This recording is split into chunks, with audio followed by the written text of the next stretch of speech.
नमस्कार। रात के 8 बजने वाले हैं और जी न्यूज पर यह वक्त है बड़े मुद्दों पर बड़ी बहस का।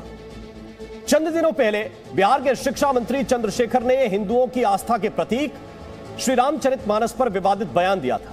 उन्होंने श्री रामचरितमानस की कुछ चौपाइयां सुनाकर गलत अर्थ दिया था। उन्होंने श्री रामचरितमानस की कुछ चौपाइयां सुनाकर गलत अर्थ भी बताए और गलत चौपाइयां भी पढ़ डाली। उनके खिलाफ बिहार की नवादा कोर्ट में मुकदमा दायर हो गया है, लेकिन शिक्षा मंत्री चंद्रशेखर अभी अपने बयान पर कायम है। लेकिन जेडीयू उनके बयान से सहमत नहीं है। जेडीयू यानी गठबंधन सरकार में शिक्षा मंत्री चंद्रशेखर की पार्टी आरजेडी की सहयोगी। जेडीयू ने यहां तक कह दिया है कि श्री रामचरितमानस पर बयान देने वालों को ज्ञान ही नहीं है और उनकी पार्टी ऐसे किसी भी बयान का समर्थन नहीं करती है। जेडीयू ने बयान दिया तो बिहार में उनकी सहयोगी यानी आरजेडी के नेताओं ने घमासान शुरू कर दिया और साफ कह दिया कि आरजेडी शिक्षा मंत्री चंद्रशेखर के बयान के साथ है। यानी आरजेडी को शिक्षा मंत्री के श्री रामचरितमानस पर दिए गए बयान पर कोई शिकायत नहीं, कोई परेशानी नहीं है। और तो और मानस विवाद के बीच आरजेडी जेडीयू के बीच विवाद की चिंगारी आग बनकर फूटती भी दिखाई दी। दोनों तरफ से वार पलटवार भी शुरू हो गया। अब जब बिहार की गठबंधन सरकार में दरार की खबरें सामने आई तो बीजेपी ने बिना कोई मौका गंवाए यह कह दिया कि बिहार में भी महाराष्ट्र वाला खेला होने वाला है और वहां भी बीजेपी सरकार बनाएगी। इस पर डिप्टी सीएम तेजस्वी यादव ने कहा कि यह महाराष्ट्र नहीं है, यह बिहार है और यहां पर बीजेपी का खेल नहीं चल पाएगा। खास बात यह है कि बयान भले ही शिक्षा मंत्री चंद्रशेखर ने दिया हो, लेकिन तेजस्वी की नजर में यह बयान भी बीजेपी की ही साजिश है। सवाल यह उठता है कि क्या श्री रामचरितमानस पर वाकई आरजेडी और जेडीयू में बड़ी दरार पड़ गई है। सवाल यह भी है कि क्या बाकी मुद्दों को छोड़कर श्री रामचरितमानस पर जानबूझकर ऐसा बयान दिया गया जिससे कि विवाद हो। सवाल यह भी है कि आखिर गठबंधन में दरार पर बीजेपी के बयान के मायने क्या हैं और इन सबसे इतर अब नीतीश कुमार इस मसले पर क्या करेंगे। तो यह बड़ी बहस क्यों है? क्योंकि श्री रामचरितमानस बयान पर आरजेडी और जेडीयू में विवाद हो गया है। क्योंकि बिहार के शिक्षा मंत्री के बयान पर जेडीयू ने आपत्ति जताई है। क्योंकि शिक्षा मंत्री के बयान पर आरजेडी को आपत्ति नहीं है। और यह बहस इसलिए भी जरूरी क्योंकि आरजेडी जेडीयू दरार पर बीजेपी ने कहा है कि बिहार में सरकार वो बनाएंगे। यह बहस इसलिए क्योंकि रामचरितमानस पर बिहार के शिक्षा मंत्री के बयान पर अब पूरे देश में बहस चल रही है। तो हम भी चर्चा करेंगे, लेकिन पहले एक छोटी सी रिपोर्ट आपको दिखाते हैं।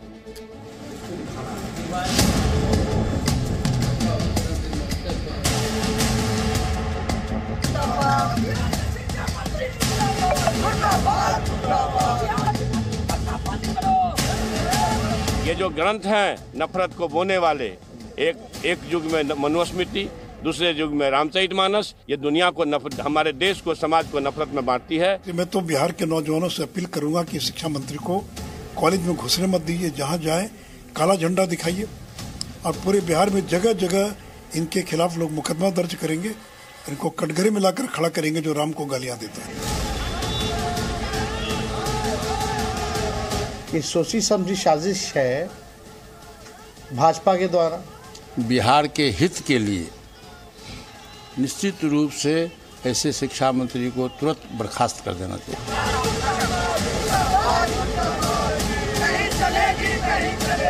कहीं न कहीं पर निगाह है, कहीं पर निशाना और कहीं और से स्क्रिप्ट लिखा हुआ वो बोल रहे हैं। मुंह में राम बगल में छुरी वालों से सब दिन दूरी हमारी रही है और रहेगी। हो सकता है कि स्लिप ऑफ टंग हो सकता है कि बहुत हड़बड़ी में दिया गया बयान हो। हम लोग जेडीयू तफरका नहीं रखता उस बयान से। बहुत सारे ऐसे लोग हैं जो भाजपा के इशारे पर चल के भाजपा के एजेंट के रूप में काम करके महागठबंधन की जड़ में मट्ठा डालने की कोशिश करते हैं।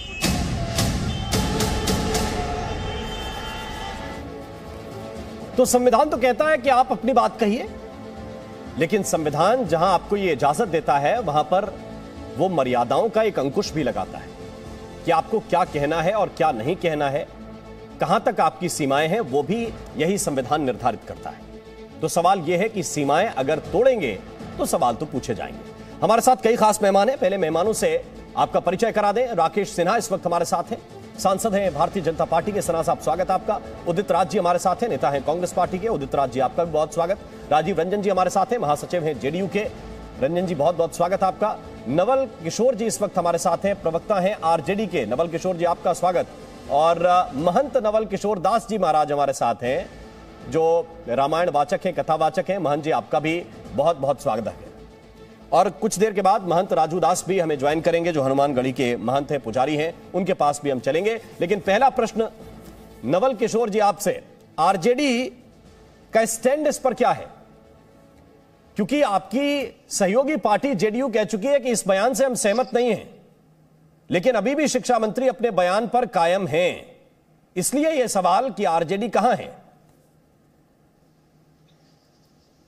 देखिए, जो बातें कही गई है एक कालखंड के संदर्भ में और एक जो चौपाई है उसके संदर्भ में कही गई है, उसको तिल का तार और बनाना भाजपा का ये काम है। भाजपा जो कि खुद ही एक ऐसा दल है जो कि राम के नाम पे पूरे देश को धर्म के नाम पे बांटना चाहती है और हिंदू मुस्लिम करते करते उसने अपना जमीन तैयार किया है, तो वो जरूर चाहेगी। उन्होंने तीन बातें कही है। उन्होंने मनुस्मृति की भी चर्चा की और बताया है कि बाबा साहब ने उसकी प्रतियां जलाई थी, जो उसमें खराब बात है उसके संदर्भ में। उन्होंने गुरु गोलवालकर के किताब की भी चर्चा की थी। पूरा भाजपा ने केवल एक चौपाई जो कि सही है, किसी ने नहीं कहा कि जो चौपाई उन्होंने कही है वो गलत है। तो एक मिनट नवल किशोर जी, क्या सही है अभी आप बताइए। देखिए, इसी पे बहस है पूरी, क्या सही है? नहीं, वो आपने सुना होगा, अभी भी सुन लीजिए, बार बार रिपीट करने की जरूरत नहीं है। जो बात उन्होंने कही है उसका आप अलग एक अर्थ निकाल सकते हैं, अलग उसका व्याख्या कर सकते हैं, लेकिन जो उन्होंने कही है नवल किशोर जी, वो नवल किशोर जी, व्याख्या क्या है? व्याख्या क्या है? आप इस पर जाएंगे कि नहीं जाएंगे? आप किसी एक लाइन के आधार पर उस पूरे ग्रंथ को नफरती ग्रंथ बनाने का साहस करते हैं संवैधानिक पद पर बैठकर। और दूसरा नहीं, दूसरी बात जो आप कह रहे हैं कि आप उसकी व्याख्या निकाल सकते हैं, तो व्याख्या तो वही निकलेगी जो लेखक ने लिखा है, कोई दूसरा व्याख्या नहीं निकाल सकता इसकी। नहीं, अरे तुलसीदास जो लिखने वाला ने भी बोला है कि आप अपने तरीके से उसको समझ सकते हैं। व्याख्या करने का जब लेखक स्वतंत्रता देता है, और कोई भी जो टेक्स्ट है उसको पढ़ने के एक से ज्यादा तरीके होते हैं, उसको समझने के, उसको व्याख्या करने के। एक मिनट, आप विद्वान व्यक्ति हैं, जरा मैं आपको एक छोटी सी कहानी सुनाता हूं। एक बार एक चोर था। चोर ने कहा कि चोरी करने में बड़ा मजा आता है। अब अगर आप ये वाक्य उठाएंगे कि चोरी करने में बड़ा मजा आता है, और चोर ने कहा हटा देंगे, कहां से लेकर आया है? मैं तो सामान्य कहानी सुना रहा हूं आपको। पाठशाला से कहानी सुने हैं, मैं तो सामान्य कहानी सुना रहा हूं। अगर आप ये हटा देंगे कि चोर ने कहा कि चोरी करने में बड़ा मजा आता है, तो आप कहेंगे कि एंकर बोला कि चोरी करने में बड़ा मजा आता है। ये जी न्यूज के एंकर का वाक्य है और ये घृणा फैला रहा है। मैं आपसे सामान्य बात पूछ रहा हूं कि बिना संदर्भ के आप एक ग्रंथ को नफरती ग्रंथ की संज्ञा दे रहे हैं और ये बता रहे हैं कि नफरत फैला रहे हैं। या तो आप बताइए कि क्या कहा उन्होंने।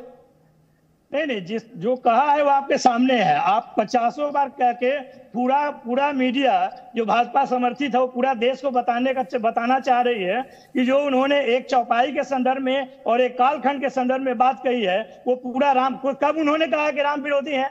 मैंने क्या कहा? कब कहा है? मैंने कहा कि आप बताइए ना उन्होंने क्या कहा। उन्होंने, क्योंकि साहस नहीं कर पा रहे आप वो बोलने का। नहीं, जिसमें अगर कोई चौपाई वंचितों और बताइए ना कौन चौपाई? बैठा तो हूं आपसे पूछने के लिए। जिसका उन्होंने उदाहरण किया, आप सुन लीजिए फिर से। आप बिना सुने डिबेट करा रहे हैं क्या, या पूरे देश को बताना चाह रहे हैं कि नहीं ये है? जो उन्होंने कहा है स्पष्ट कहा है, और उसके संदर्भ में जो बातें उन्होंने कही है वो आपके सामने है। जब उस नहीं, लेकिन क्या उसमें कोई उन्होंने गलत कहा है? का प्रोपेगेंडा आप फैला रहे हैं, ये सवाल इसलिए है, इसीलिए मैं आपसे दोहरा के पूछ रहा हूं कि उन्होंने क्या कहा, उसको आप व्याख्या कर दीजिए। लोगों ने लिया है जो झूठ का प्रोपेगेंडा फैलाने का ठेका, जो डी न्यूज और इस तरह के तमाम तरह के मीडिया ने लिया है, वो तो पूरा देश जानता है। इसीलिए मैंने कहा कि आप मुझे समझा दीजिए, मैं तो चुप हूं, आप मुझे समझा नहीं पा रहे, इसलिए ये सवाल पूछ रहा हूं। नहीं, आप समझा दीजिए कि बाबा साहब ने मनुस्मृति की प्रतियां क्यों जलाई थी, और दूसरी बात आप ये बता दीजिए कि संविधान की प्रतियां किन्होंने जलाई थी इस देश में? कौन संविधान विरोधी है, कौन संविधान को नहीं मानता है? मैं जिस बात पे आपसे सवाल कर रहा हूं उसका उत्तर नहीं है आपके पास। नहीं, आप इतिहास में फिर जा रहे हैं, मैं वर्तमान में सवाल पूछ रहा हूं। वो कौन लोग रामचरितमानस को नफरती ग्रंथ किसने कहा, इस पे उत्तर नहीं आपके पास। ठीक है, नहीं, सुन लीजिए। दूसरे मेहमान के पास कौन लोग थे जो कहते थे कि आरक्षण दिया गया मैं क्या कह रहा हूं आपसे, तो नवल किशोर जी, आज के संदर्भ में आपके पास उत्तर है?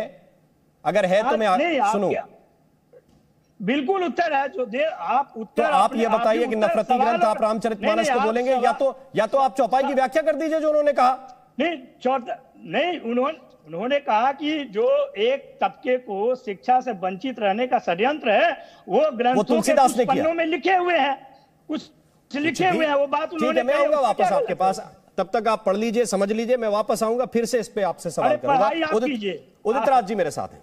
उदित राज जी, जो प्रासंगिक विषय है, देश का एक प्रदेश का शिक्षा मंत्री अभी भी अपनी बात पर अडिग है और उस बात को लेकर वो पीछे हटने के लिए तैयार नहीं कि रामचरितमानस नफरती ग्रंथ है, और इसके बावजूद वो पद पर है।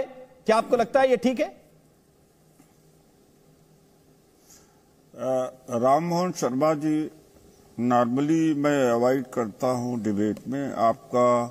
आप एंकर हैं इसलिए मैं तैयार हुआ। जी जी। और उम्मीद है कि मेरी बात को आप सुनेंगे प्लीज। तो चंद्रशेखर जी ने 3 बातें कही। एक तो कहा गुरु गोलवलकर जी के बारे में बंच ऑफ थॉट में उन्होंने कहा कि आजादी के बाद दलितों पिछड़ों को अगर बराबरी का हक मिलता है तो पूरी जिंदगी अंग्रेजों की गुलामी ही मुझे मंजूर है। क्या हमारी आस्था के ऊपर चोट नहीं होती है? आपकी आस्था है और हमारी आस्था नहीं। आपकी बात एक बात राम मोहन जी देखिए 10 चीजों में 4 चीजों बोला, एक चीज पकड़ करके जो एजेंडा आप बढ़ा रहे हैं। एजेंडा की बात नहीं, ये एजेंडा आप लोग बढ़ा रहे हैं। नहीं, आप विद्वान व्यक्ति हैं, इसलिए मैं आपसे कुछ अगर सवाल आप नहीं बोलने देंगे तो मैं नहीं बोलूंगा, हट जाऊंगा। ना सुन तो लीजिए, मैं आपको इसलिए कि आप लोगों ने ठेका रखा है। सवाल तो सुनिए। अरे दलितों पिछड़ों का आस्था का नहीं होता। शूद्र गवार ढोल पशुनारी ये सब ताड़न के अधिकारी कहाँ है लिखा? बताइए। पूजो विप्र सकल गुणहीना। गलत चौपाई। विप्र चौपाई। गलत चौपाई। शूद्र न पूजो गलत चौपाई। सकल प्रवीणा। अब देखिए आप गलत बोलेंगे फिर ऋग्वेद के अंदर और एक बात गलत चौपाई। परसों रात में ही उत्तर काशी में दलित को मंदिर प्रवेश करने में रात भर पीटा गया। रोज दलितों को मारा जाता है, पीटा जाता है, मंदिरों में नहीं जाने जाता। वो आस्था नहीं होता। केवल आप लोगों ने एजेंडा चला रखा है। थोड़ी आएंगे, बात सुनेंगे भी नहीं। मैं आपसे विनम्रता से बात करूं, आप मुझे विनम्रता से उत्तर दीजिए, ये तो चलेगा कि नहीं? मैं आपसे ये कह रहा हूं, पूजहि विप्र सकल गुणहीना नहीं है। ये गूगल वाली चौपाई है जो आपको किसी ने भेज दी, वो सील गुणहीना है। शूद्र ना पूजा ही नहीं लिखा, उसमें लिखा नहीं, गलत है। मैं सही बता रहा हूं आपको। वेद दिखा दीजिए, वेद दिखा। मैं उदित राज जी जो भी बात कहूंगा वो प्रासंगिक कहूंगा और सत्य कहूंगा, आप इस पे विश्वास रखिए। और ना हो अरे तो मैं भी तो रामायण लेके बैठूं। दिखाइए। रामायण है, मंगा लीजिए तो पढ़ दीजिए। अरे मैं उसी के आधार पर पढ़ के बता रहा हूँ आपको। रामचरितमानस से तो जो मैं बोल रहा हूँ वो उदाहरण बिल्कुल सत्य है। अगर कहीं सकल लिखा हो तो एंकरिंग करना छोड़ दूंगा। अगर चौपाई में कहीं सकल लिखा हो तो एंकरिंग करना छोड़ दूंगा। ये पीडीएफ की कॉपी दिखा रहे हैं आपको। मैं भी छोड़ दूंगा। सकल कहीं नहीं मिलेगा। मैं भी छोड़ दूंगा। मैं गलत नहीं बोल रहा हूं। जरा पीडीएफ देखिए, मैं भी राजनीति छोड़ दूंगा। गलत स्क्रीन सकल कहीं नहीं लिखा, आप अपने हिसाब सील गुण ही ना। अरे भाई रामचरितमानस मेरे सामने है, मैं अपनी लाइब्रेरी से भी जाके दिखाइए। कैमरामैन हमारे वहां पे मैंने अंडरलाइन किया है। कैमरामैन मेरे वहां पे दिखा दीजिए। कैमरामैन वहां पे दिखा दीजिए। स्वागत है आपका। दूसरी बात मैं ये कह रहा हूं आपसे कि किसी भी विषय पर आपने कहा कि गोलवलकर जी ने कहा संघ आपका राजनीतिक प्रतिद्वंदी है, आप उनके विषय में कहिए, वो आपके विषय में कहें। आप वोट लीजिए, वो वोट ले, उससे किसी का कोई मतलब नहीं है। आपकी राजनीति अपनी जगह, उनकी राजनीति अपनी जगह। एक धर्म ग्रंथ जिसने सैकड़ों, हजारों, लाखों लोगों में चेतना जगाने का काम किया, आप एक लाइन में उसको कह देंगे कि नफरती ग्रंथ है। और आप जैसे नेता, कांग्रेस पार्टी जैसी पार्टी उसको बैठ के जस्टिफाई करेगी 2 लाइनों के आधार पे। और उनका भी विश्लेषण ठीक नहीं। देखिए ऐसा है, अपने शब्द मेरे मुंह में रखिए। मैंने शिक्षा मंत्री के बयान को सुना है, उन्होंने एक अंश की बात है, ये जवाब उन्हीं से लीजिए। ये जवाब उनसे लीजिए, मुझसे मत लीजिए। लेकिन आप लोग जिस तरह से तोड़ मरोड़ करके कह रहे हैं कि पूरा हिंदू धर्म के ऊपर उन्होंने किया, जब तक मैं राकेश सिन्हा के पास चल रहा हूं, तब तक आप रामचरितमानस मंगा लीजिए। एक अंश की बात किया, ठीक है, ईमानदारी से प्रश्न आप चौपाई खोल लीजिए और रामचरितमानस मंगा लीजिए। आपके पास पूरा समय है, आपके घर पे रखी होगी, स्वाभाविक है। राकेश सिन्हा जी, मेरा सवाल यह है कि बीच में ये क्यों बात आ जाती है कि साहब सरकार हम बनाएंगे, ये दरार है तो दरार में इतनी दरार पैदा कर देंगे कि नहीं सरकार बनाने की नौबत आ जाएगी? देखिए, सरकार बनाने की तो बात दूर, ये तो सभ्यता और संस्कृति की जड़ को समाप्त करना चाहते हैं। और इस शिक्षा मंत्री को बनाए रखना जनता दल यू और राष्ट्रीय जनता दल के वास्तविक चरित्र का पर्दाफाश करता है। ये दलित के और पिछड़ों के ठेकेदार बन रहे हैं।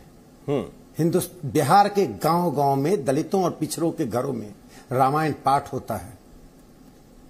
ये संस्कृति को अब विभाजित मत कीजिए जी। जिन लोगों ने रामायण की 4 चौपाई नहीं पढ़ी, आज रामायण पर बातें कर रहे हैं। इनसे पूछे रामायण में कितने कांड नहीं बता पाए, रामचरितमानस में कितने कांड नहीं बता पाएंगे, बाल कांड में क्या है, स्कंदा कांड में क्या है, उत्तर कांड में क्या है, और रामायण पर भाषण देने आ गए टेलीविजन पर। इस चंद्रशेखर को मूर्ख भी नहीं कहा जा सकता। इसको कैबिनेट से बाहर नहीं करके तेजस्वी यादव और नीतीश कुमार ये बिहार को दिखा रहे हैं कि मैं वह सब कर रहा हूं जो मुगलों ने नहीं किया। अरे बिहार का क्या स्थान है? बक्सर में भगवान राम ने पंचकोसी यात्रा की थी विश्वामित्र के साथ। तारका वध के बाद जब संताप हुआ, 7 ऋषियों की पत्नियों ने अपने हाथों से भोजन करके भगवान राम के संताप को दूर किया। नहीं, लेकिन राकेश सिन्हा, बिहार का तो वह स्थान है। भगवान राम ने 193 स्थानों की यात्रा की थी, उसमें एक तुलसीदास की ये बात स्वीकार नहीं। मैं सुन लीजिए, मैं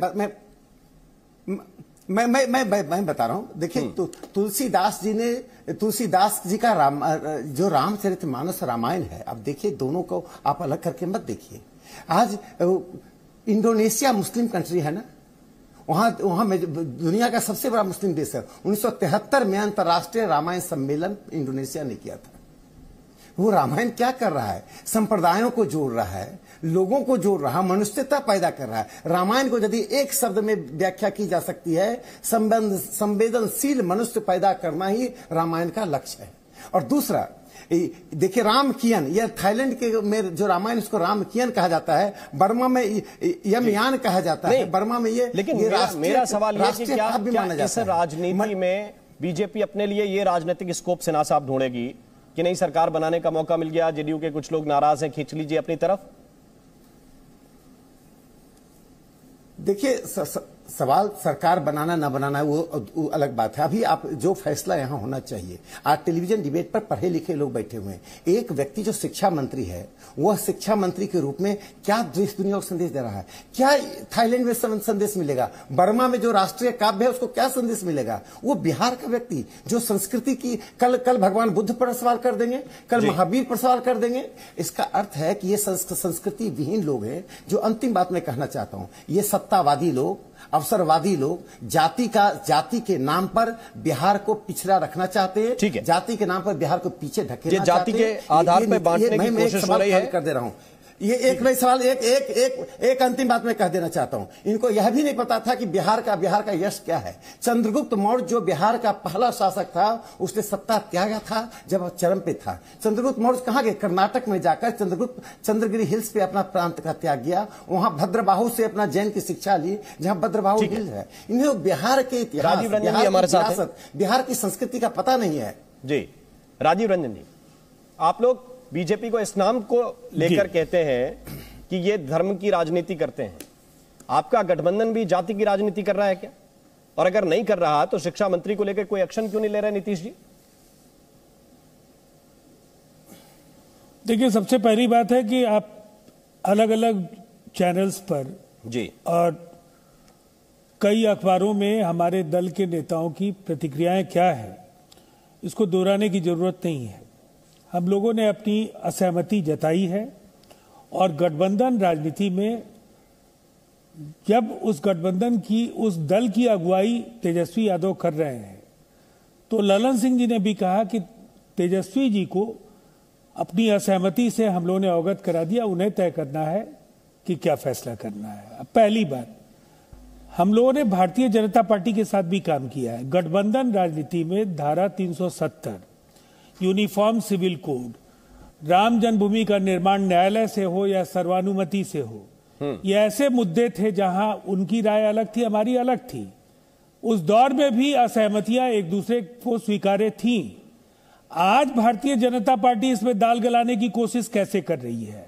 अगर उन्होंने कोई बात गलत कही, हमारी पार्टी ने उस पर अपना ऐतराज जताया, लेकिन अफजल गुरु तक की वकालत करने वाले लोग, प्राइवेट बिल लाने वाले लोग, वैसे लोगों के यहां भी इनके राकेश सिन्हा जी के दल के, मतलब मैं कहूंगा कि आरएसएस के एक दिग्गज नेता ने जाकर के उन्हें पीडीपी और बीजेपी की सरकार के पक्ष में वोट करने के लिए मनाया। इसलिए देखिए, ये जो खेल है ना कि महाराज दोहरा देंगे और ऐसा कर लेंगे, इसी से पता चल रहा है कि ये धर्म से ज्यादा ये सियासत का मसला है।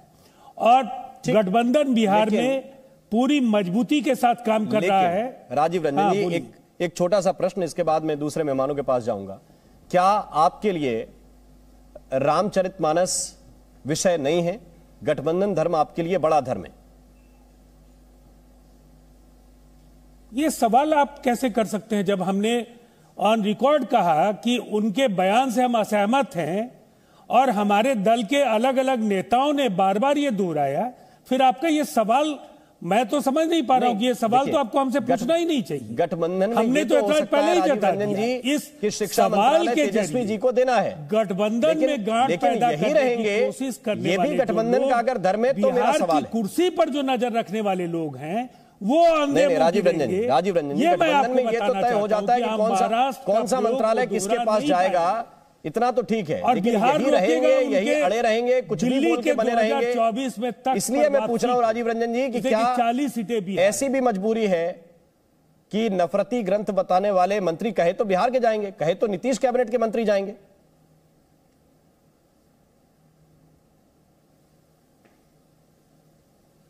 ठीक है, राजीव जी तक शायद आवाज नहीं गई, लेकिन मैं नवल किशोर जी महाराज आपके पास आ रहा हूं।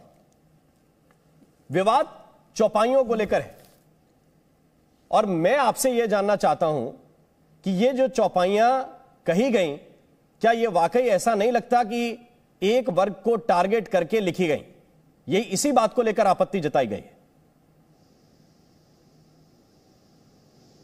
मनुष्य एक ऐसा सर्वग्राही ग्रंथ है जी, जो मनुष्य मात्र को मनुष्यता क्या है, उसके जीवन के दानवत्व समाप्त हो, मानवत्व को प्राप्त हो, उस मार्ग का प्रणेता है श्री रामचरितमानस। और मैं आपको विनम्रता से निवेदन करूंगा, रामचरितमानस बहुत ज्यादा विद्वानों का नहीं, ये तो जो दिनहीन लोग हैं, गरीब लोग हैं, सामान्य जो गांव में रहता है, जो अपने को छोटा मानते थे, उनको बड़ा बनाने के लिए ग्रंथ है। मर्यादा पुरुषोत्तम भगवान श्री राम अयोध्या से चलते हैं तो किसी राजा से सहायता नहीं मांगती जी, किसी बौड़ में विद्वान से नहीं मिलते, खेवट से मांगते हैं, खेवट से सहयोग मांगते हैं, गिरवासी वनवासियों से मिलते हैं, जो जंगल में रहने वाले लोगों से मिलते हैं। ऐसे रामचरितमानस पर अंगुली उठाना मुझे लगता है कि बुद्धि की लघुता है, बौद्धिकता का पतन है। ये जो उन्होंने चौपाई बोली है, उत्तरकांड के दोहा नंबर 105 की चौथी चौपाई है।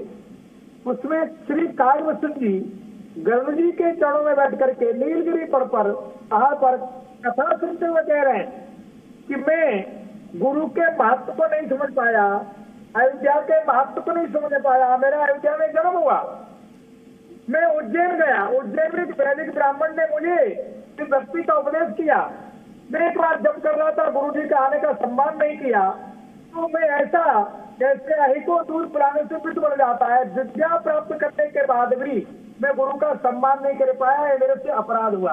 ये कागभूषण जी कह रहे हैं, कोई ब्राह्मण नहीं कह रहा है, कोई साधु नहीं कह रहा है। तो हो गई ऐसा ग्रंथ जो सबरी का भगवान सबरी को कहते हैं, जात पात पूछे नहीं कोई, ये सबरी जी मैं जात पात को नहीं मानता हूँ, मैं तो भक्ति को मानता हूँ। सबरी कहती है अधर्मजात में जन्मत भारी, भगवान कहते नहीं मैं केवल श्रद्धा को मानता हूँ। ठीक है, अभी उदित राज जी ने जो मानस की चौपाई व्यक्त की है, वो अरण्य कांड के 2 नंबर 35 में दूसरी चौपाई है, वहां भी गोस्वामी तुलसीदास जी व्यक्त करते हैं कि वहाँ भगवान श्री राम कह रहे हैं कि संतों का ऐसा मत है तो समाज का मार्गदर्शन करे, समाज को चेतनता प्रदान करे। ऐसा व्यक्ति में यदि कोई अवगुण भी है तो समाज को चेतना प्रदान करे, उसका अवगुण नहीं गुण स्वीकार करो। इसमें आप कुछ नहीं क्या है, हमारे यहाँ मानव का ग्रंथ जातिवादी नहीं है, व्यक्तिवादी है। इसलिए मेरा निवेदन है कि रामचरितमानस को उसी भाव से पढ़ा जाए और उसी भाव से उतारा जाए। रामचरितमानस इतना सर्वग्राही ग्रंथ समग्र समाज को जोड़ता है। अरे आपको राजनीति करना। ठीक, एक प्रतिक्रिया मैं राजू दास जी से लूंगा, फिर आपकी बात का उत्तर उदित राज जी से भी और नवल किशोर जी दोनों से लूंगा मैं आपकी बात का उत्तर। लेकिन पहले महंत राजू दास, ये जिस तरह से एक विमर्श खड़ा करने की कोशिश की जा रही है और एक नैरेटिव लगातार गढ़ने की कोशिश की जा रही है, मंत्री भी अपनी बात पे बने हुए हैं, क्या ये लग रहा है कि ये जातिगत पॉलिटिक्स को ऊपर उठाने के लिए एक धर्म ग्रंथ का सहारा लिया जा रहा है? जी मोहन जी, आपने सही कहा। जाति रही भावना गई, प्रभु मूरत देखी तीन तैसी। लोगों को ये लगता है कि हिंदू सहिष्णु है, कुछ भी कहो कुछ भी बोलो, कोई कुछ करने वाला नहीं, कोई कुछ कहने वाला नहीं। आप देख सकते हैं राजनीतिक दलों में इतना मतभेद मनभेद। भाई यह रामचरितमानस किसी दल का नहीं है, किसी पार्टी का नहीं है, किसी व्यक्ति का नहीं है, करोड़ों करोड़ों राम भक्तों का, हिंदू जनमानस का आस्था का प्रतीक है, आस्था का चिन्ह है। और इस आस्था के प्रतीक को जिस प्रकार से इन कुबुद्धि वाले राजनेता या मंद बुद्धि वाले राजनेता जिस प्रकार से इसको समाज में हिंदुओं को बांटने का प्रयत्न, हिंदुओं को नीचा दिखाने का कार्य, किसी एक व्यक्ति किसी एक वर्ग को खुश करने के लिए, अपना नाम रोशन करने के लिए आप हमारे धर्म ग्रंथ को टारगेट करें, यह अच्छी बात नहीं है। जिस प्रकार से पारब्रह्म परमात्मा भगवान श्री राम सबको गले लगाए। अभी महाराज जी बोल रहे थे, एक भीलनी जो समाज उसको अछूता बांध देता था, किनारे कर देता था, ऋषि मुनि महात्मा से पारब्रह्म परमात्मा भगवान श्री राम नहीं मिले, पहले जाके माँ सबरी के पास गए, उससे जूठन बैल खाए। ठीक है, आप देखिए निषाद राज को गले लगाया, उनसे सहयोग लिया। आप देख सकते हैं जिस प्रकार से। ठीक है, आपकी बात, आपका पॉइंट स्पष्ट है महंत राजू दास जी। उदित राज जी के पास में चल रहा हूं। उदित राज जी, मेरा ख्याल है कि आपने अब तक या तो रामचरितमानस मंगा के पढ़ लिया होगा जो मैंने कहा है। आपसे मैं ये कह रहा हूं कि जी उत्तर दे रहे हैं आप पूछे जी। हाँ, मैं सिर्फ ये कह रहा हूं, आप पूछे। ये मैं कह रहा हूं कि सामान्यतः मैं जितना जानता हूं उदित राज जी, आपने संस्कृत की वाल्मीकि रामायण पढ़ के, या आप जैसे सैकड़ों सामान्य लोगों ने, मैं आम लोगों की बात कर रहा हूं, संस्कृत की वाल्मीकि रामायण पढ़ के तो कम से कम राम को नहीं जाना होगा। तो जिस व्यक्ति ने मुगलों के आतंक के जमाने में बैठकर एक ऐसा ग्रंथ लिखा जो कथावाचकों के एकाधिकार को तोड़ता है, जो कथा व्यासों के एकाधिकार को तोड़ता है और जन जन को यह इजाजत देता है कि घर में बैठ के आप भगवान राम को जानिए उसी रूप में जो वाल्मीकि लिखते हैं, आप उसकी 2 पंक्तियां या 4 पंक्तियों का गलत तरीके से उद्धरण करके आप उस धर्म ग्रंथ को अगर नफरती ग्रंथ बताएंगे तो उदित राज को क्यों आपत्ति नहीं होती है?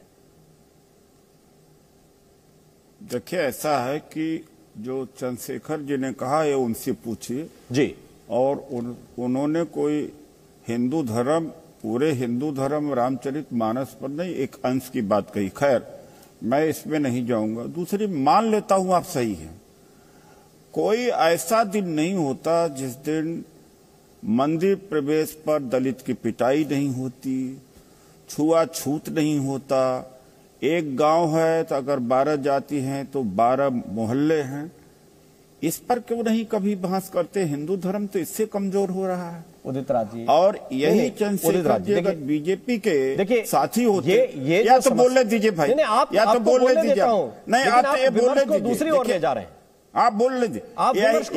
नहीं, यही अगर चंद्रशेखर यही चंद्रशेखर अगर आपके अलायंस के होते तो आप कहते वाह वाह वाह वाह, बड़ा विद्वान मंत्री हैं। जैसे संजय निषाद ने कहा कि भगवान राम क्षत्रिय नहीं, वो तो निषाद थे, वो तो दशरथ बाप भी बदल दिया उन्होंने, उदित राज वो जी, दशरथ का बेटा भी नहीं माना। इससे बड़ा कोई अपमान हो सकता? कोई बहस हुआ हिंदू धर्म के ऊपर? मैंने बहस की, हुआ? मैंने बहस की, चार और मैं आज भी बहस कर रहा हूं। एक जोशी मठ आज डूब रहा है, वो हिंदू धर्म का आस्था का प्रतीक आज खत्म हो रहा, उस पर बहस हो रहा है। केवल एजेंडा चलाने का काम आप लोग करते हैं। संजय निषाद के बारे में क्यों नहीं इनको अलग हटा देते हैं? आज मैं कहता हूं राकेश जी मेरे दोस्त हैं, लेकिन विद्वान है, तो संजय निषाद को पार्टी से अलग करिए। उदित राज जी, उस पर भी बहस की। मैं मेरे एक मिनट, नवल किशोर जी एक एक करके देखिए, सारे लोग विद्वान है, इसलिए मैं चाहता हूं कि भगवान श्री राम के विषय में जो बोला जी ने तुरंत शब्द बात करें, तुरंत शब्द बात सुने। आप कुछ भी पहले बोल रहे हैं यहाँ पर लड़कर के, क्या हो गया भाई? क्या चाहते हैं आप? हिंदू समाज में निकले हो गया आप लोगों को? एक मिनट, नहीं आप कुछ भी बोल लेंगे। नवल किशोर जी, बोला इन्होंने अभी। नवल किशोर जी एक सेकंड। जी मैं सिर्फ इतना मैं इतना कह रहा हूं उदित राज जी आपसे। आप लोग तो रोज पीटते हो, रोज आप छुआ रोज दबंगई करते हो, यहाँ भी करिए। हिंदू की जाति में कुछ जाति मंदिर में अत्याचार करते हो। किसी मंदिर में जाति नहीं, कुछ जाति कोई नहीं हिंदू है, हिंदू दलित पैदा हुआ है। अगर दलित भी हिंदू है तो उनको शंकराचार्य अगर हिंदू धर्म में अगर भेदभाव नहीं है तो शंकराचार्य क्यों नहीं बनाते? उनको क्यों नहीं बनाते अगर भेदभाव नहीं है? कोई विद्वान व्यक्ति किसी कुल में पैदा हुआ है। आप लोग तो हजारों वर्ष से अत्याचार कर रहे हो, जो अत्याचार का सहा उसे पता है ना, आप तो मजा ले रहे हैं ना। बैठ करके राजनीति करते हो, कोई अनर्गल नहीं बोल, आपका अधिकार है अनर्गल बोलने का, गाली देने का, दलितों को पिछड़ों को और लात मारने का, अपमानित करने का, नीच करने का आपका अधिकार है, आपका अधिकार है। आप तो हजारों वर्ष से करते आ रहे हो जी, आज भी कर रहे हो आप। हर हिंदू का स्वागत करते ही हो, ये तो आप लोग करते ही करते हो। हर हिंदू मंदिर में जा सकता है। आप लोग समाज को बांटने का काम कर रहे बैठ करके। आपको राजनीति करना है, करो, कोई मना नहीं करता। ठीक है, धर्म का काम हर के सबको प्रयोग नहीं करोगे। अरे भैया आप कहाँ थे जब संजय निषाद ने बोला तो आप कहाँ थे? संजय निषाद ने तो बाप भी बदल दिया, जात भी बदल दिया भगवान राम का। ठीक है, राकेश सिन्हा जी को लेके आता हूँ। नहीं मेरा उदित राज जी देखिए, एक बड़े परिप्रेक्ष्य में लेके जाना चाहता हूं। मैं इसे तूतू मेमे की बहस में तब्दील होने नहीं देना चाहता हूं। मैं राकेश सिन्हा को इस पे लेके आऊंगा। बहुत अच्छा बोला।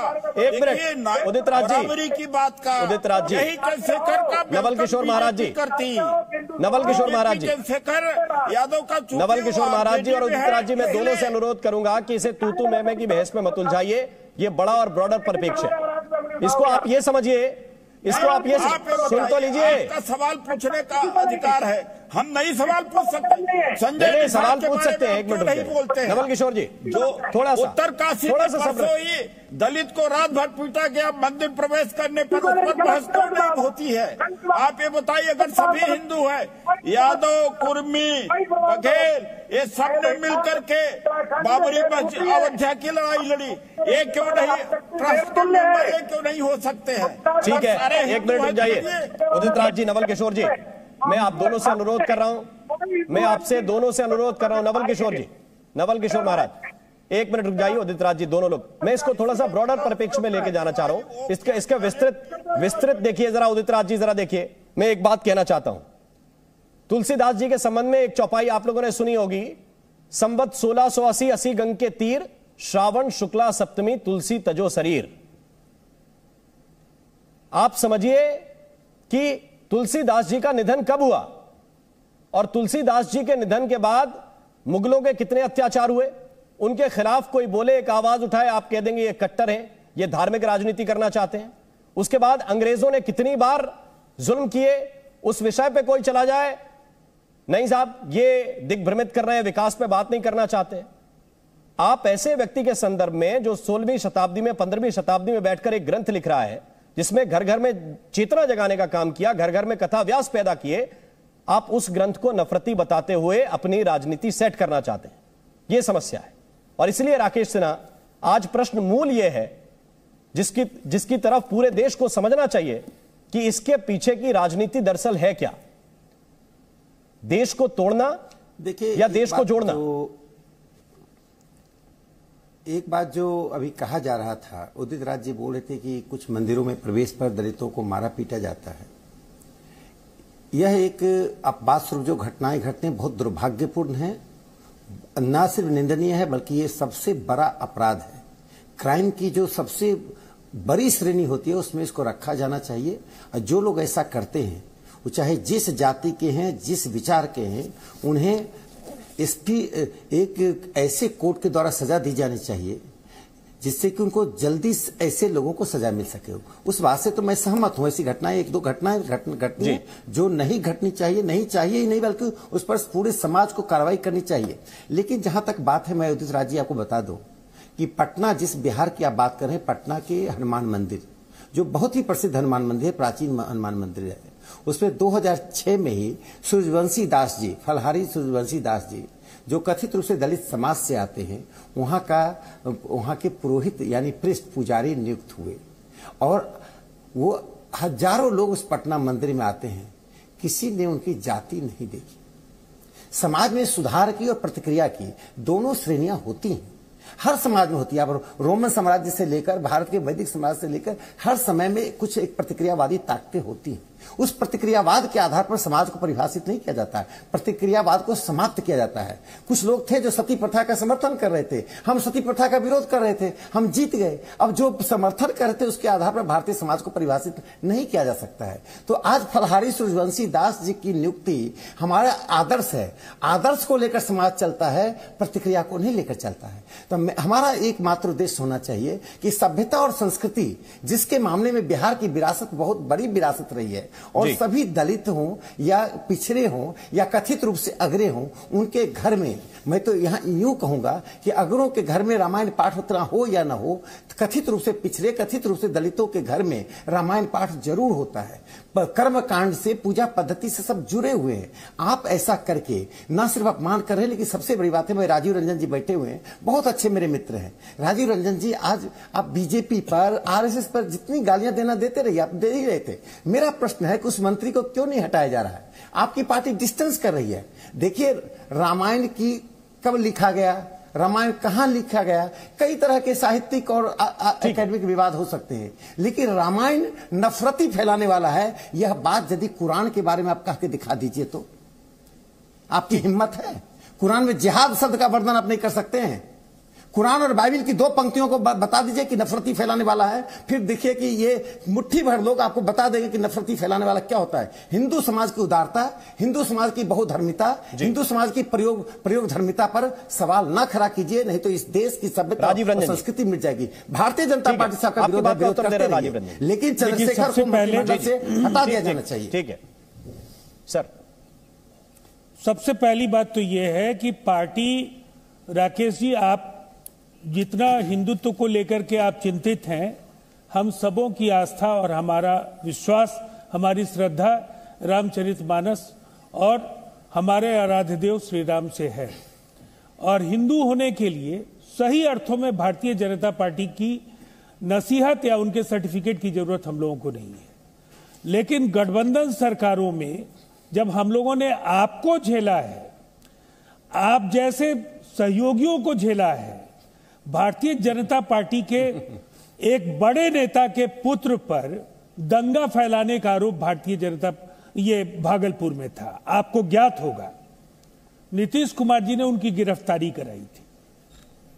इसलिए गठबंधन राजनीति में कई बार फैसले लेने पड़ते हैं, लेकिन अगर ये फैसला अगर उस गठबंधन में शामिल घटक दल के स्तर पर पहल हो जाता तो शायद नीतीश कुमार जी को यह बात नहीं करनी होती। उस समय आपके नेताओं में यह साहस नहीं था कि गलत को गलत वो कह पाए, अंततः ये फैसला करना पड़ा। लेकिन हमने आधिकारिक तौर पर पार्टी की ओर से अपना ऐतराज राष्ट्रीय जनता दल को जता दिया है और ये तेजस्वी जी को तय करना है। वो सरकार के माननीय उप मुख्यमंत्री हैं और गठबंधन राजनीति को जब आप जानते हैं फिर मुझे तो मैंने आपको पीडीपी से लेकर कई उदाहरण दिए हैं, कैसे विरोधाभासों से आप जूझ रहे होंगे।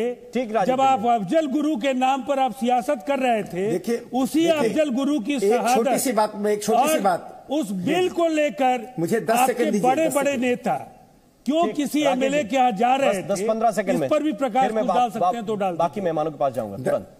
मुझे 10 सेकंड सिर्फ चाहिए, 10 सेकंड सिर्फ चाहिए। देखिए, मैं तो इतना ही कहा कि नीतीश कुमार जी एक बड़े पुराने नेता हैं, लोहिया जी की संस्कृति से आए हुए हैं। लोहिया जी ने रामायण मेला शुरू किया था। आज सत्ता इतना महत्वपूर्ण हो गया है कि रामायण पर प्रश्न करने वाले व्यक्ति के लिए आप कहते हैं कि गठबंधन धर्म है। ठीक है, आप बाकी बातों पर समझौता कर लीजिए। हमने दंगा फैलाया, मैंने कुछ कुकर्म कर दिया और आपने बर्दाश्त कर दिया। रामायण देश की संस्कृति की जड़ को समाप्त करने पर आप सत्ता से समझौता कर रहे हैं। यानी कल देश की संप्रभुता का सवाल आएगा तो सत्ता के लिए समझौता करें। आप निकालिए उसे, आप निकालिए चंद्रशेखर को, उसको निकालिए सत्ता से, तब हम समझेंगे नीतीश कुमार जी धर्म और संस्कृति के पर खड़े हैं। रामायण मेला जो लोहिया जी करते हैं, लोहिया जी के आदर्श नवल किशोर जी, नहीं तो लोहिया जी का नाम लेना से बंद। आरजेडी को भी एक तरह से झेल रहे हैं, ये तो राजीव रंजन जी ने बता दिया कि बड़े बड़े लोगों को झेला है। उदित राज जी, मैं आ रहा हूं आपके पास, आपकी श्रद्धा और आपका प्यार, आपका पॉइंट सुनने के लिए तुरंत आ रहा हूं। एक उत्तर मैं आरजेडी से ले लूं। जी जी, नवल किशोर जी। राम मोहन जी, उदित जी बस 20 सेकंड दीजिए नवल किशोर जी से। देखिए, भाजपा की बेचैनी समझी जा सकती है और बिहार से जो संदेश मिला है उससे बेचैनी एक खास तरह का है। भाजपा को ये बताना चाहिए, जो नीति की रही है उसको बताना चाहिए कि आम आदमी तो आम आदमी, जीतन राम मांझी मुख्यमंत्री रहते हुए मंदिर में गए तो उस मंदिर को ढोए उन्होंने, क्या किया उन्होंने उस पर।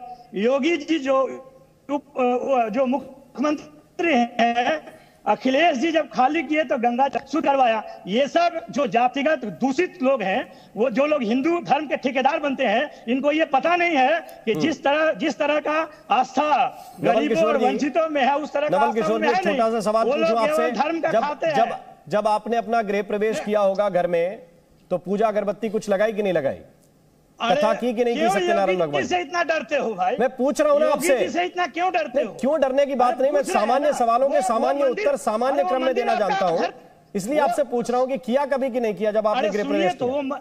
मेरा ख्याल है किया होगा। अब मैं आपसे कहूं कि चूंकि आपके यहाँ मजदूरों ने काम किया था, मजदूर निम्न वर्ग के थे, और इसलिए नवल किशोर जी ने जब गृह प्रवेश किया तो अगरबत्ती लगाई। अरे सामान्य चीजों को सामान्य तरीके से रहने दो, हर चीज में राजनीति क्यों घुसाते हैं भैया? अगर किसी ने मंदिर को धुलवाया तो उससे प्रश्न करें और उसका उत्तर होना चाहिए। लेकिन मैंने आपसे जो सवाल किया, मेरा सवाल आपसे आपके मंत्री को लेकर है। अरे सुनिए, वो मंदिर आपका घर, अरे सुनिए तो पहले, वो मंत्री वो योगी जी का अपना घर था क्या? और वो मंदिर आपका घर था जिसमें जीतन राम मांझी जिस घर में आप रहने के लिए जाते हैं वो किराए का भी हो तो भी आपके घर होता है रहने से पहले। किसका घर था? दूसरी बात ये बताइए, मैं ये कह रहा हूँ आप अपने मंत्री पे कार्रवाई करेंगे? मैं आपका डर, तेजस्वी जी क्या करेंगे? अरे यह देश को मालूम है कि आप लोग का एजेंडा प्रोपेगेंडा फैलाना ही है। देश को क्या प्रोपेगेंडा है? आपके मंत्री अपनी बात पर टिके हुए हैं, माफी मांगने के लिए तैयार नहीं है, और आप ये बता रहे हैं कि प्रोपेगेंडा हमारा है। कॉन्टेक्स्ट में क्यों नहीं रखते हैं आपको? अरे सही बात को अगर सही कॉन्टेक्स्ट है तो आपके इस देश के भाजपा, अगर सही कॉन्टेक्स्ट है तो राजीव रंजन को भी वो कॉन्टेक्स्ट समझ में आना चाहिए। वो कह रहे हैं कि हम इससे अस्वीकार करते हैं। अरे 10 सेकंड, नवल किशोर जी ने आपको समझाया उसका अर्थ क्या था? कितना, देखिए कितना भी कोशिश कीजिएगा ना, वो चीज होने वाला नहीं है। हाँ। आपके कोई भी प्रोपेगेंडा में हम लोग फंसने वाले नहीं है। आपने पता है जिसने बोला कि चंद्रशेखर, पूरे बिहार के लोग ये समझ रहे हैं कि प्रोपेगेंडा किसने खड़ा किया। किसी ने प्रश्न करके उत्तर नहीं मांगा उनसे।